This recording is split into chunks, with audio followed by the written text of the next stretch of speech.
we want more ulam and baon ideas. Yung mga madadali and affordable. Isa sa mga paborito namin dito sa bahay is bistek. Pero 'di ba, medyo may kamahalan ang beef. Pag medyo hindi magandang cut ang ginamit mo, matigas naman yung kakalabasan ng bistek. Pwede namang pork, mas mura-mura, pero syempre para sa mga kapatid nating hindi kumakain ng pork or iniiwasan ng pork, today, let's cook chicken bistek.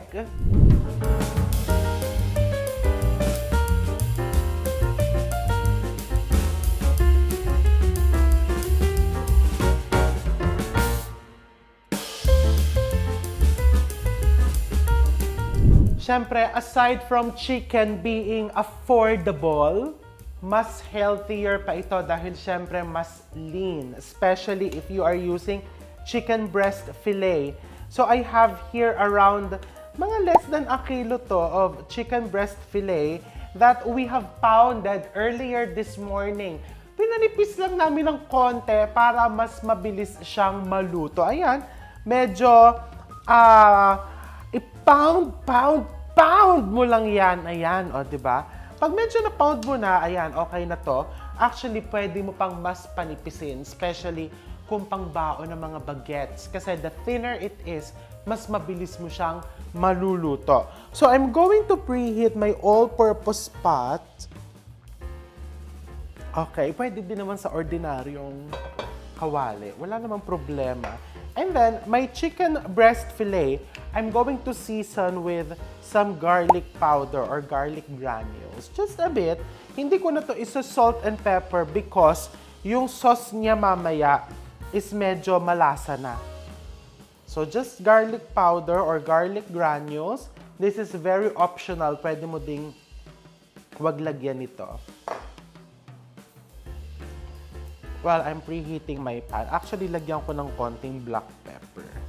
Kasi para yung sauce, in case makalimutan kong lagyan ng pepper yung sauce. Lagyan ko yan ng pepper. Perfect baon idea yan. O yan, di ba? Marami sa inyo nag-request ng mga pambaon-baon. And then, meron ako ditong konting cornstarch. No, i-coat ko lang siya ng konti with cornstarch. Ganyan lang. Okay, konting cornstarch lang. The reason is para hindi magtubig yung chicken breast during the pan frying. Kasi ipa-pan fry natin to. You can also use flour, by the way. Mas lighter lang pag cornstarch. Okay, once it's nicely coated, I put some oil into my pot and a little bit of butter. Konting butter. Hindi kasi pwedeng puro butter kasi mas mabilis masusunog ang butter.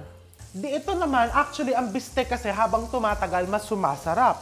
So pwedeng magluto ka na nito the night before, the day before, i-ref mo na bago mo ipabaon sa bagets or sa asawa mo.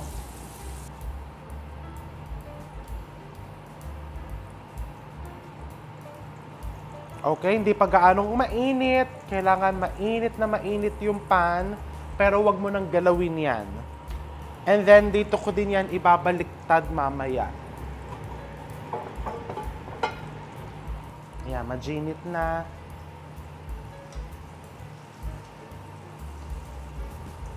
Kasya yung apat na yan dyan.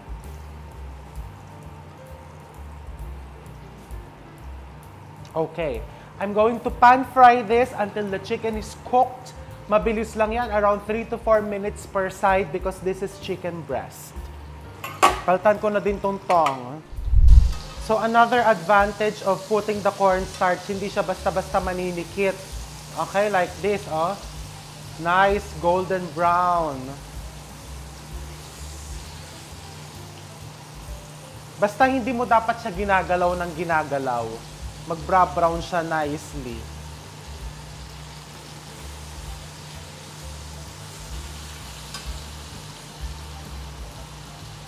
So we just keep on cooking this.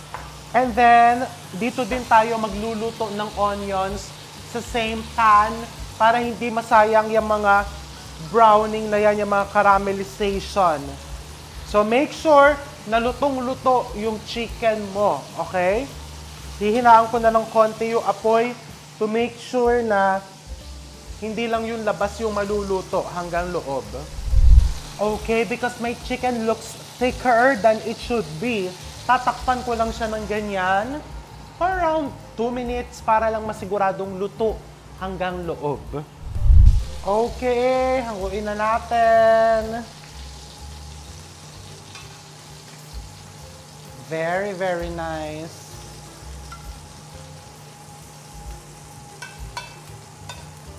And then here, meron akong onions. Eto lang, na kinat lang yan, bilog-bilog. Ano mo lang dyan. Saute, saute.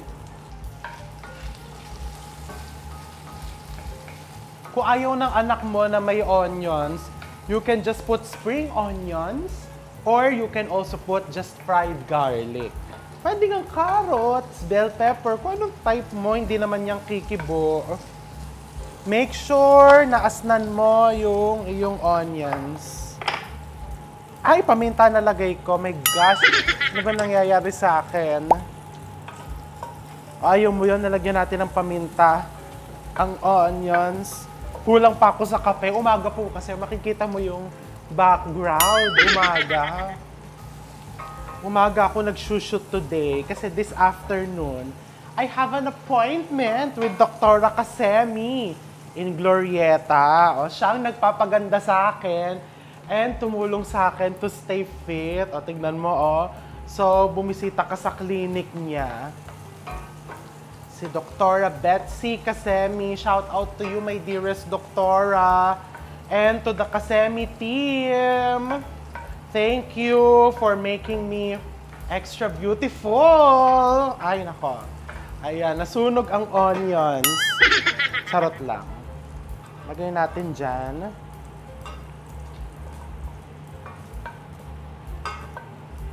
And then, ibuhos mo na the rest of the ingredients. So, I have here soy sauce.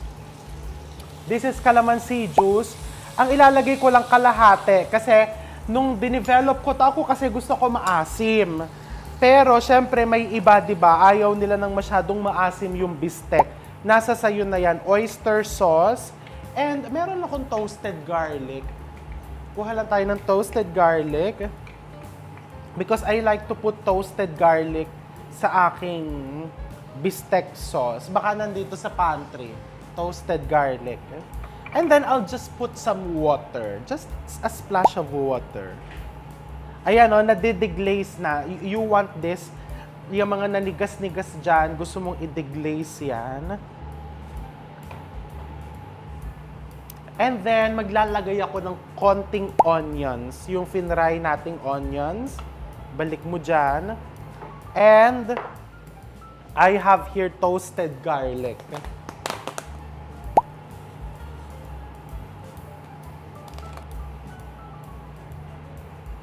Okay, now it's time to taste this. Optional yung toasted garlic, ha? So good. A little bit of white sugar, just a little bit.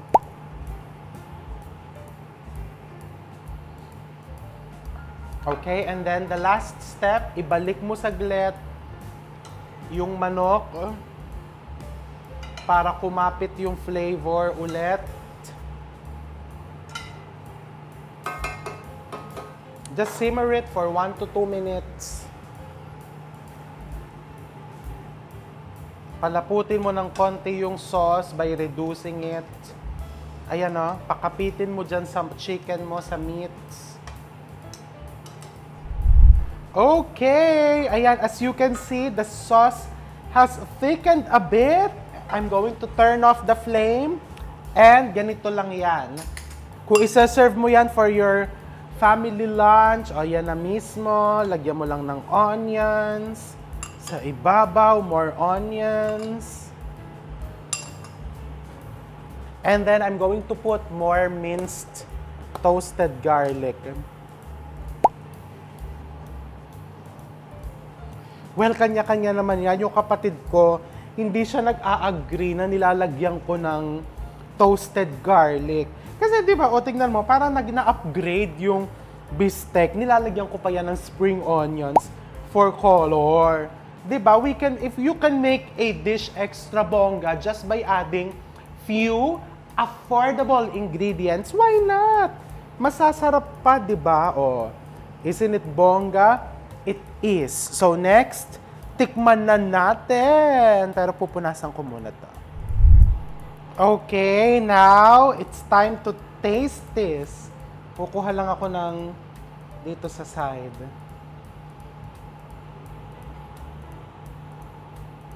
Of course, sauce.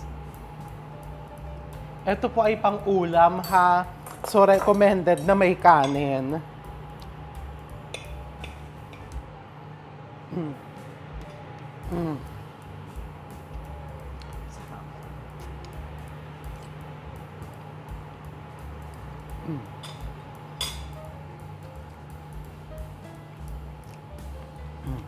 So good. And it's so tender. So just imagine, pag pinagbaon mo nito yung anak mo or yung asawa mo or ikaw, di ba, dapat hindi kinakalimutan ng sarili or ikaw ang nagbaon nito, you don't even need a knife. Oh, you don't even need a knife. Eh, ba't may knife ka dyan? Titinidurin mo lang, oh. See? At may kanin, iibabaw mo sa kanin yan, isama mo na yung sauce.